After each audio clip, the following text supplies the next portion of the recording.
But they're talking right now about doing Anthony Joshua, Jake Paul. I know, I saw that. Jake Paul apparently wants that fight. And he agreed to, I think it was 99% to 1, where Joshua gets 99% of the money and he gets 1%. See if that's true. Got the Jake Paul thing. There's a lot of rumors that it says that 99 was accepted on his side, but I can't find like where he said it. I just like a lot of Instagram. Maybe he doesn't care about the money. Like Jake Paul, like probably doesn't care about the money. Well, but he has plenty of money, and if he won, oh my God, if he beat Anthony Joshua, good Lord.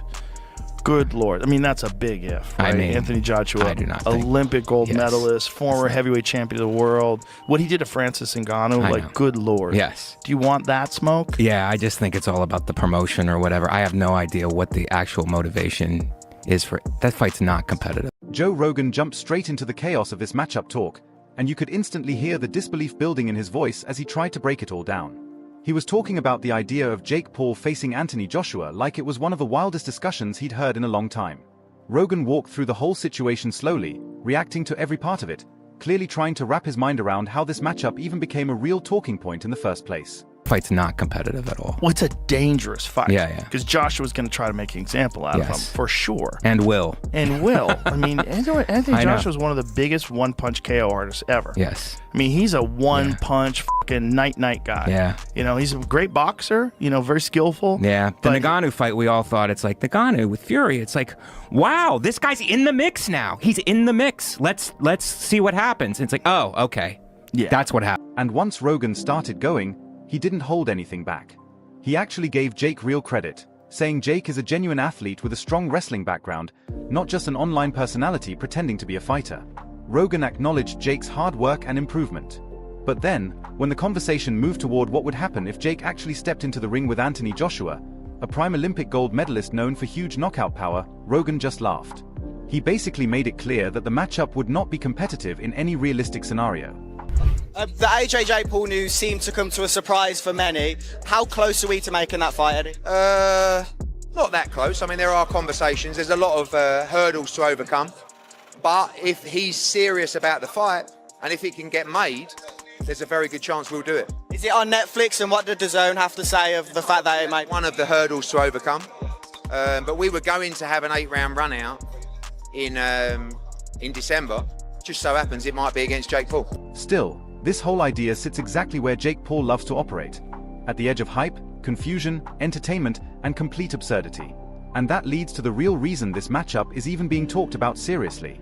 The money involved is massive. Jake brings enormous financial attention every time he fights, no matter who he faces or how people feel about him. Joshua knows the numbers Jake generates. And in today's boxing world, huge money can push even the most unexpected matchups into reality. I think it's great for boxing. I think the fight will happen. AJ is 1-0 against these guys that come in to these boxing careers late. So why not? He's a perfect guy to take him out too. He took Ngannou out. Why would he not take Jake Paul out?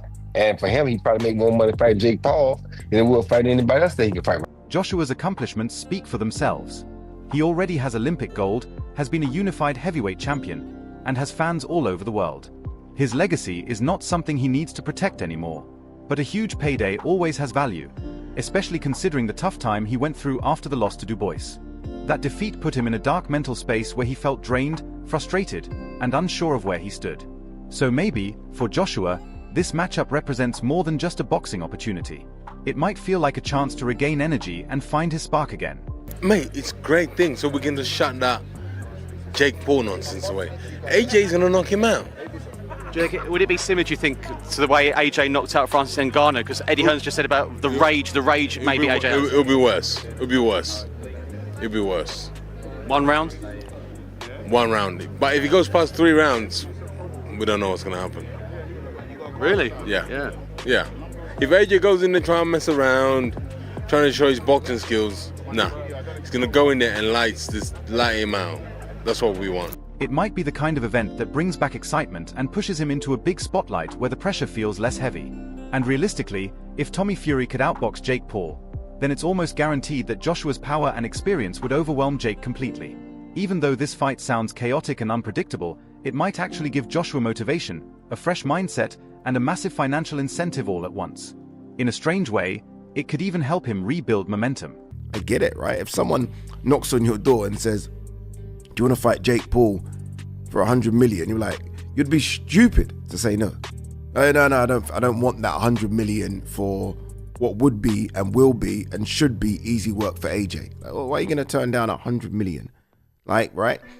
So I don't blame AJ and his team for taking the money. I mean, again, these guys are fighters. They're prize fighters. The biggest prize is the money. It's not the belts, people. It's the money, especially when you've already won the belt. And right when we're breaking down why Joshua would even consider doing something this wild, whether it's the huge paycheck, the global attention, or the chance to move on from the Dubois loss, Tommy Fury suddenly jumps into the conversation like he's crashing the room. He starts talking instantly, saying that if he himself beat Jake Paul, then people should already know exactly what Joshua would do to him. He says it with that full Fury confidence, the kind that always makes him sound loud, bold, and ready to stir everything up again. If I can beat Jake Paul, then excuse my French, what the f*** is Anthony Joshua going to do to Jake Paul? I think my dad said that AJ could beat him with his prick, and I completely will back that up. Even if AJ had a broken arm in there, it still wouldn't go past a minute. To be quite honest with you, and as a safety aspect, there's no way that fight can go ahead. At the end of the day, my God, how good does it make me? Tommy is laughing, teasing Jake, and reminding everyone that Jake couldn't even get past him. So how is Jake suddenly supposed to face someone like Anthony Joshua? And honestly, his point hits hard. While everyone else is talking about a dream matchup at heavyweight, Tommy is just shaking his head and saying, "You didn't beat me, and I'm nowhere near Joshua's level." It's harsh, it's funny, and it's exactly the kind of reality check moment that exposes how wild this entire Jake Paul heavyweight talk really is. He gets beat by Jake Paul. Well, that automatically makes me two-time heavyweight champion of the world, doesn't it? There's no proper way. I've got to laugh about it. How are we even talking about this? He got his nut boxed off by me a little over 2 years ago.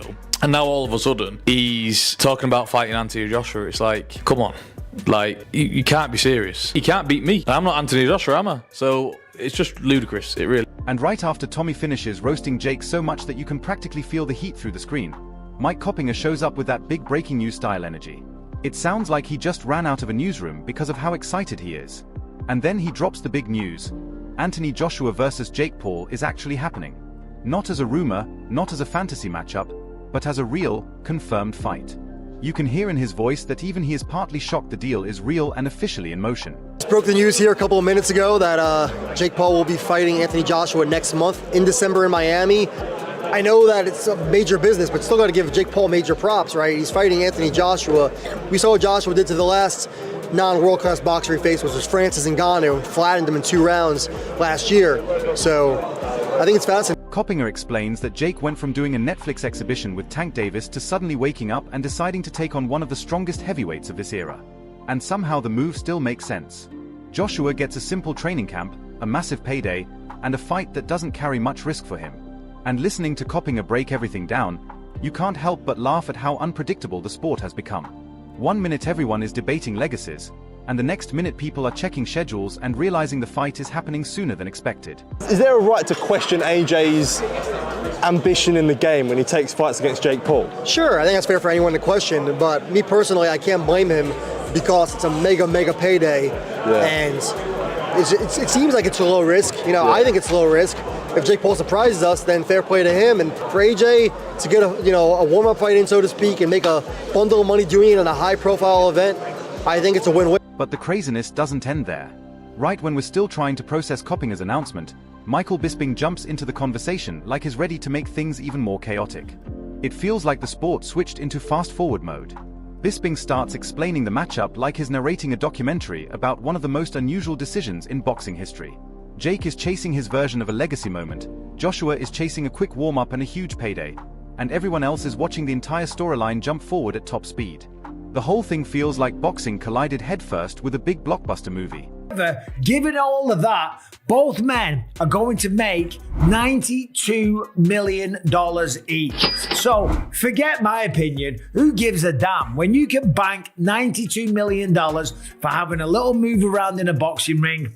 Fair play. You can't on that. The reason I say it's a win-win for Jake Paul is because, listen, if he wins, then he's beating a former heavyweight boxing world champion, certainly one of the best heavyweights of his generation. Then Bisping goes all out, and honestly, he makes solid points. He says that even though the matchup doesn't make logical sense, anyone offered over $90 million would accept the fight without thinking twice. And he's absolutely right.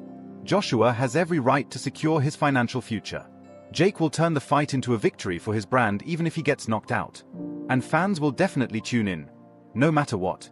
Whether the fight ends quickly, becomes a spectacle, or turns into complete chaos, it will still draw huge viewership because people can't resist watching something this unexpected. Of course, a man that is way bigger than Jake Paul. Of course, it's a win. And if he loses, it's still a win for Jake Paul because he had the balls. He was man enough. He was willing to test himself. He would prove everyone wrong, all his critics, like me. And by the way, I'm not like out there on an island by myself. Everyone says the same thing. And he would potentially prove all of those critics wrong. After all the hype, reactions, breakdowns, and questions, the main truth becomes clear.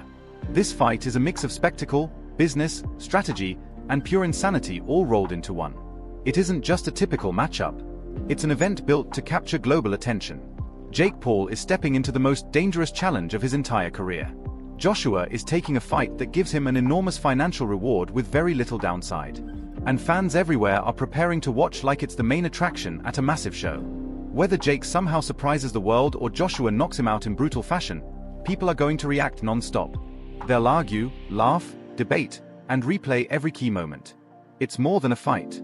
It's a full storyline that nobody will be able to ignore. There's no way that he loses to Jake Paul. Unless it's an exhibition match. Now, Eddie Hearn, Anthony Joshua's promoter, came out and said, we are not interested in an exhibition match. We only want a professional rules fight. And how would it work? Would it be an exhibition? No exhibition. So we're not interested in exhibition. It's a real fight. So go ahead and drop your predictions in the comments. Who do you think walks away with the win? What round do you think it ends in? And is this smart matchmaking or just complete cartoon level craziness? And make sure you like, share, and subscribe to The King Boxing. We'll see you in the next one.